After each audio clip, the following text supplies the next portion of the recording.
Hello friends, I'm KT, this is Family Foamsport. This is my Foam-Flinging gift guide for the 2023 holiday season. There are so many new products this year. The main purpose of this video is to help those who are buying for hobbyists or for kids who may not be familiar with the landscape of the products that are available, to point them in the right direction to find appropriate gifts.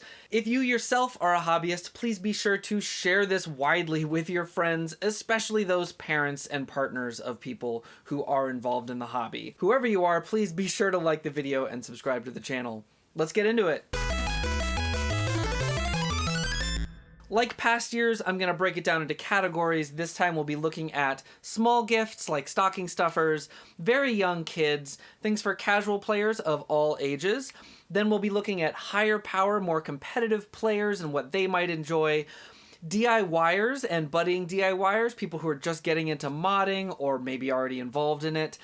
And then we're going to go through some things that are conspicuously missing from my list, and I'll explain why. Now, if you're looking for a little gift, maybe it's someone you only kind of know, but you still want to get them something, or you're just looking for stocking stuffers and you want them to be thematic with someone's favorite hobby, you can't go wrong with a little single-shot blaster most of the time. A lot of Nerf single-shot blasters are sort of over-decorated and very expensive, but I do think it's really fun to get the new Christmas-themed Jolt. Now, I say Christmas Jolt, it's actually called the Jolly Dash, a reskin of the Elite 2.0 Ace, which is a Jolt that's thicker. But regardless, these are inexpensive, they're extremely cute, they're on brand, and it's part of a running series. There's already an Easter one that came out a little while back, but they're just cute, and the attention to detail is great, and there's actually a place to write to and from on the box itself. Also, something I don't have in hand is the Dart Zone Max Solo. This just appeared like a week ago online. You can order it directly from Dart Zone, and I believe you can get it from Walmart. They are shipping them quickly. You do have to check the website and see if you can grab one, but it's essentially a higher powered single power blaster. So if you've got someone who can handle a blaster shooting just over 100 FPS, this is a really great option. It's only about $15, but then you have to pay shipping, so if you're buying multiple of them, it might make a little more sense. But initial reports on it are quite positive, and people are already designing mod kits. So for someone who's a little more advanced, this would be a really great low-cost gift. Another easy, low-cost gift for the foam flinger in your life is darts. And you can't really go wrong as long as you get a good quality dart. The go-to inexpensive dart right now is still Dart Zone's Chili Dart, which you can find at Target. If you have a foam flinger interested in higher performing stuff that's shooting the little half-length darts, Workers darts are kind of the go-to. You're not going to find these in stores. You're going to have to order them online. There's a number of different places you can get them, but they're pretty easy to find. Dart Zone also sells a variety of half darts that come in different weights now. They're generally not quite as respected as the worker ones, but they're perfectly fine. Another really great small gift for someone who's into foam flinging is merch from their favorite YouTube creators. And a little bit of personal bias on this maybe, but lots and lots of creators have great patches and stickers, t-shirts, tote bags. For real, look down in the descriptions of any YouTuber's videos and you will probably find some great merch listed there. That is something you should seriously consider. It's a great thing to wear when you go to a Nerf event. Okay, moving on to the topic of the very youngest kids. This year, Nerf released a new series called Nerf Elite Junior. There were like 6 or 7 blasters in the line, and most of them were acceptable, and I really did like the concept of the line for very young kids. But based on my first-hand experience actually handing these to kids and playing with them, there's really only 2 that I would actually recommend. The first and least expensive is the Flyer. This is a single-shot blaster with a nice, big, easy priming grip. The thing that really sets this apart from most of the other Elite Junior blasters is that it stores 8 darts on the front. This just gives it a lot more play value. You can pick up darts off the ground and stuff them in. Kids learn how to do that real quick, and then you learn to just reload on the fly. So the fact that it's a single shot blaster practically doesn't matter. And then getting a little bit more complicated, I do still recommend the Rambler. The Rambler is an 8-shot rotating cylinder blaster.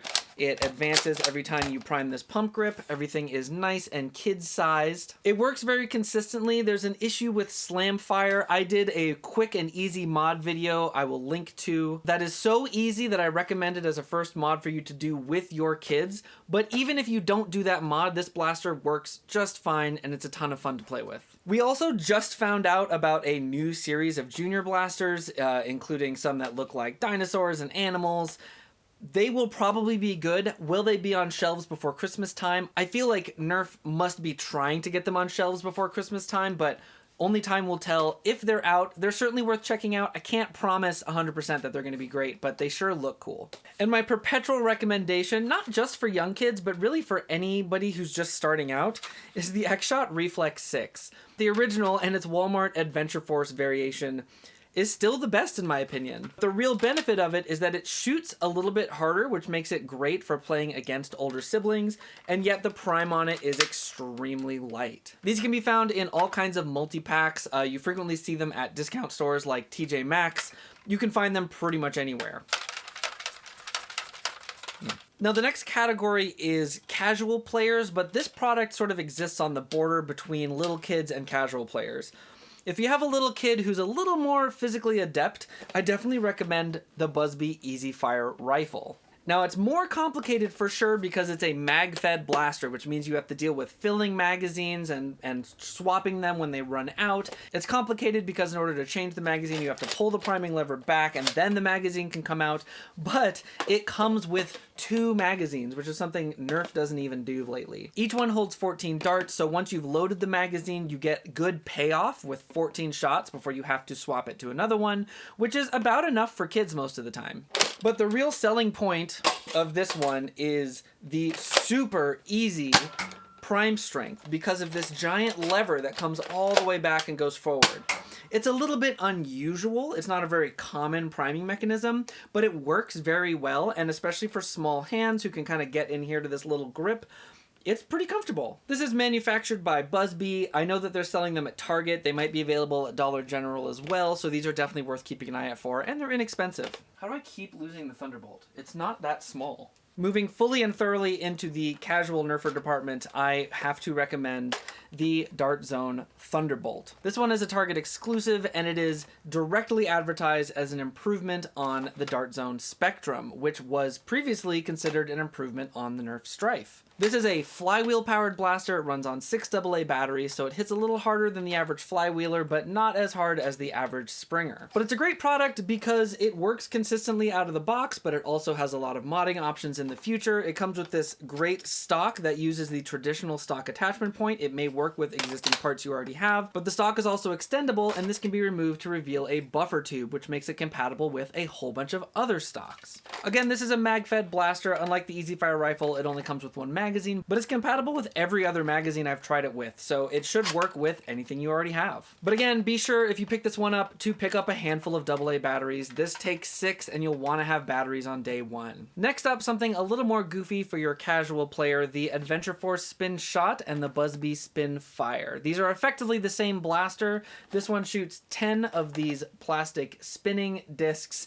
This one shoots 8, but otherwise they're pretty much identical. The SpinFire seems to only be available at Dollar General, where the SpinShot as an Adventure Force blaster is only available at Walmart. This one's been going on crazy clearance, so you can potentially find them as cheap as $2, and these are a pretty easy pickup. I wouldn't shoot these at people indoors. They're fine at long range, and they're really fun just for shooting and seeing how far you can get them to go. But these products are some of the most fun I've had for the least money this entire year. And my last suggestion for the casual player, which might get me in hot water with some of my fellow hobbyists, anything from a license that they like. Nerf makes products associated with Minecraft, Fortnite. There's a great Teenage Mutant Ninja Turtles ink blaster, which I think is really beautiful and a lot of fun because it's a well-known blaster model that people already love playing with. Adventure Force is also making great Stranger Things themed blasters. This one by Dart Zone is the Babysitter's Bat. It's a single shot firing bat that you prime by pulling on the handle.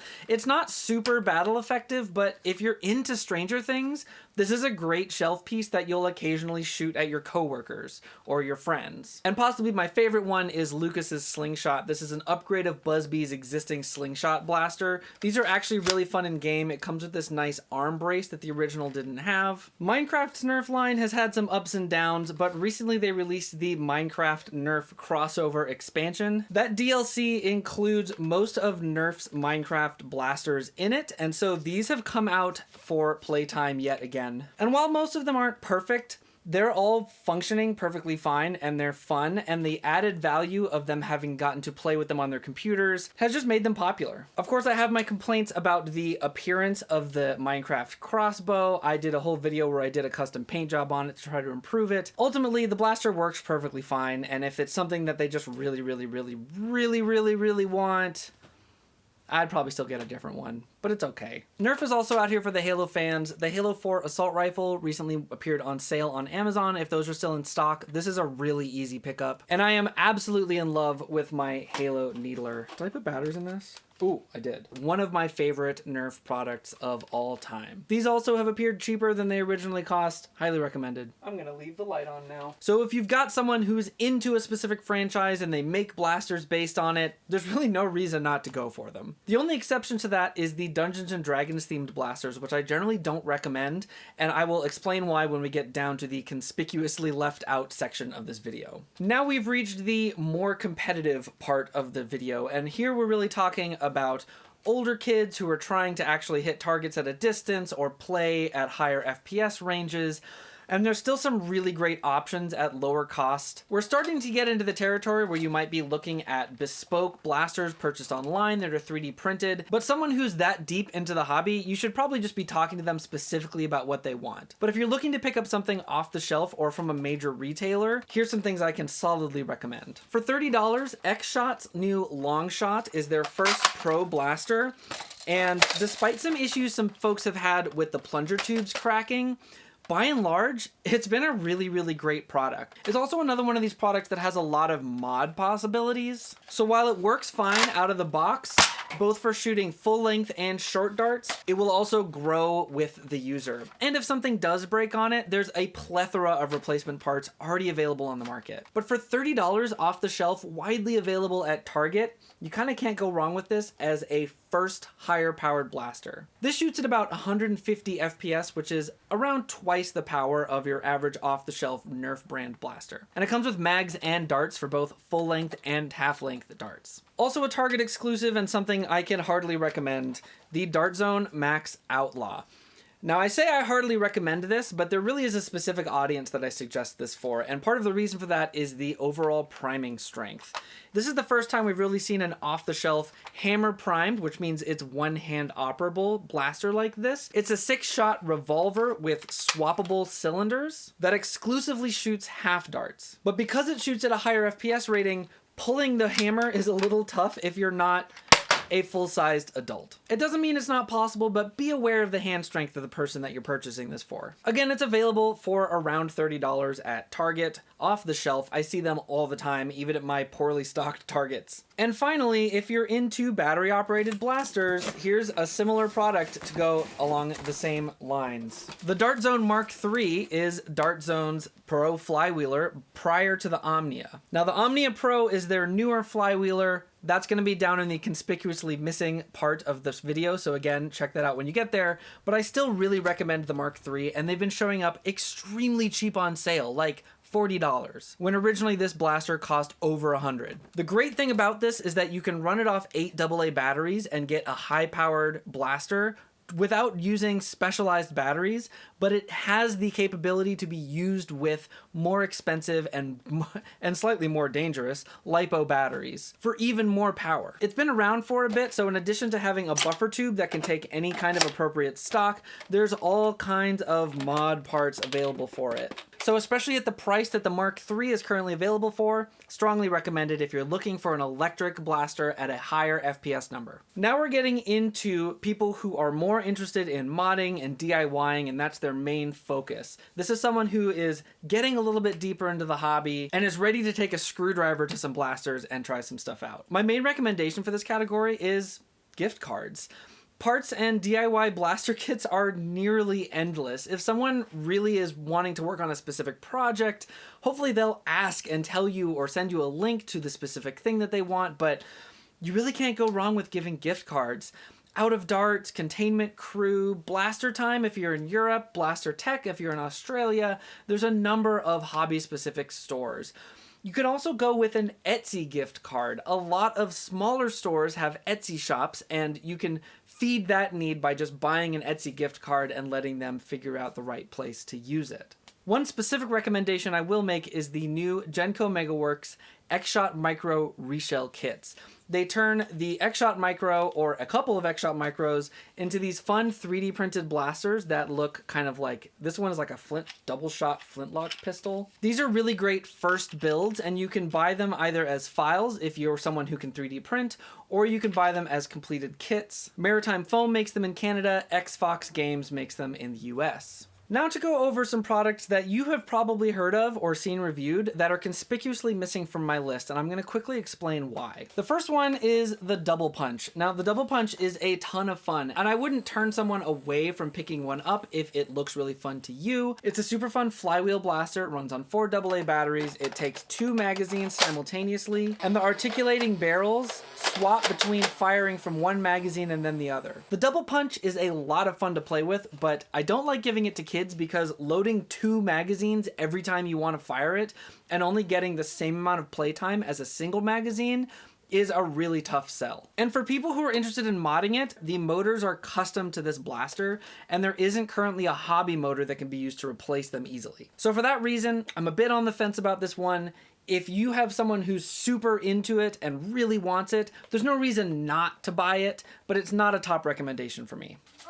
Okay, this one's a big one. The X-Shot Insanity series. I was really excited about the Insanity series when it came out. It is a whole series of these blasters with like big, ridiculous ammo holders and attachments. I've played with this a bunch and I still can't consistently get it to... There we go. Nope. Nope. The key to this one is customizability. It has all these different ways that you can configure them. They come with all these little attachments to hold extra darts and attach the blasters together to make like a big behemoth. But honestly, the more I play with these, the less I'm impressed with them. They feel very cheaply made. X-Shot products have often felt cheaply made, but when you're trying to attach 5 blasters together and the weight isn't distributing quite correctly, it just seems like a problem waiting to happen. And I'm also pretty frustrated with the specific set of connectors that we get. It seems like I'm always missing the right connector to do the thing that I want to do when I'm trying to modularize them together. And on the big tripod motorized one, I'm super disappointed in the flimsiness of the tripod connection point right here. No matter how I set the lock on this, as soon as I put another blaster on it, it's flopping all over the place. So again, I'm not saying don't ever buy this product line. I'm just not really sure enough about it yet to put it on a gift guide like this. Next up is the Dart Zone Omnia Pro. I'm not going to get too deep into this, partly because I don't own one, but over on my Nerf news show, the Foam News Collective, we've covered this issue quite a bit. The first batch of Omnia Pros had some serious problems. They have released a second batch that fixes a lot of those problems. I'm hearing mixed reports about possibly having new issues that have come up in it, but of course, people are really scrutinizing that blaster right now. But ultimately, when Dart Zone already has the Mark III, which has a physical pusher which instantaneously fires a dart every time you pull the trigger in semi-auto mode, and you have a blaster like the Omnia Pro that, even with its reduced firing delay, still has significant firing delay in semi-auto mode, and this one is on sale for like less than half the price of the Omnia Pro. I can't realistically suggest the Omnia over this. So again, if you have someone who really wants an Omnia and they've watched all the videos about it and they've seen people using the new version of it, you certainly can go for it, but if I was going sight unseen, I would prefer to have a Mark III. Now, I promise that of all the licensed products that exist out there, why I specifically would not recommend the Dungeons & Dragons line. There's blasters and there's melee toys, and let's start with the blasters. Now, the original Dungeons & Dragons line, the Dragon Power line, those I liked quite a bit. You can't really find these on shelves anymore, but with the release of Honor Among Thieves, the Dungeons & Dragons movie released earlier this year, these things flooded the shelves. There's 3 different dragon blasters. There's a single shot, Pallor and Dusk, this green one, I forget the name of it now, which is a double shot, and then Themberchaud, which is this big red crossbow thing. There's a couple problems with these. One, they don't really fan service in the way I'd like them to. The Minecraft, Fortnite, Halo, all those ones have very specific game tie-ins. All 3 of the dragons represented in these did appear in the movie, but not in a way that really makes them feel like these blasters. Themberchaud is a crossbow that's modeled after one of Nerf's worst products of all time. It's difficult to use, doesn't work very well, isn't very consistent. There's dart storage on the bottom, which is really bad. The green one has a weird thing where the tail comes onto the grip on one side, so it actually really fits a lot better in your left hand. So if you're left-handed, I guess it's slightly better. But it's ultimately just kind of a boring and really expensive product. It looks decent, so if you're really a D&D collector and it's just going to sit on your shelf, I guess that's fine. But I just don't think that they provided nearly enough value for the money they charge. They also released a sword and an axe based on the weapons that belong to a couple of the lead characters. We have the sword, and I don't know where it went. It has been somewhat popular around the house, admittedly, as a roleplay toy, but it's not something that can be used as a game for one big reason. Here's one of Nerf's original N-Force melee toys, and the key difference between this and the new swords is that even the handles and the grip guards are all foam. You also can find these cheap swords which are floppy and have a lot of play and even a long super floppy tip. This is so much safer to play with than these Nerf ones. I see these all the time at like Five Below and dollar stores. I would rather have one of these over one of the Nerf Dungeons & Dragons swords or axe any day. Finally, one thing that is very much missing from this year's list is any kind of alternative ammo types. By alternative ammo types, I mean anything that isn't a full-length dart, a half-length dart, or a rival round. And the reason for that is all of those ecosystems really just haven't been effectively supported. In 2021, Nerf introduced Hyper, these little tiny rubber balls, which nobody really liked from the start. They shoot really hard, they're very easy to lose, and because of their density, they can actually break things indoors, and outdoors they get lost in the grass, you're never going to find them again. It is a strong pass for me. There's also the classic Mega Dart. You occasionally see a Fortnite blaster that fires Mega. The problem is you can't really get original Nerf ammo for this off the shelf anymore. There's a few good knockoffs that you can find in particular places, but I wouldn't buy a new Mega Blaster just because the infrastructure doesn't exist for you to get new darts easily. Similarly, and even sadder, is the same for Mega XL. Hobbyists have really attached themselves to Mega XL, and these are very popular darts if you're building 3D printed blasters or making custom mods. But if you're buying off-the-shelf products, Nerf made 3 Mega XL blasters. This was last year, and then they just dropped all support for the line. That's really it for the currently active ammo types. Maybe the one lukewarm exception would be Nerf Ultra. They do still have some decent Ultra blasters that some people are still finding on shelves. The original Ultra darts look like this. You can now get some cheap knockoff Ultra darts that people are saying are decent, but ultimately I would only really recommend getting Nerf Ultra AccuStrike darts if you can find them. And that's really it. That's my recommendation. Obviously, this is not a complete list of every blaster I would ever recommend for anyone to buy, but if you're buying something for someone who is not telling you what they want, but you know they're involved in this hobby, here are my easy recommendations for you. If you found this video useful, please be sure to like it, subscribe to the channel, and check out my Nerf news channel as well, the Foam News Collective. We are working out every 2 weeks, making a big video gathering all the latest info about the hobby. So, hope to see you in the next one, and until then, I'll see you on the field. Good luck out there shopping.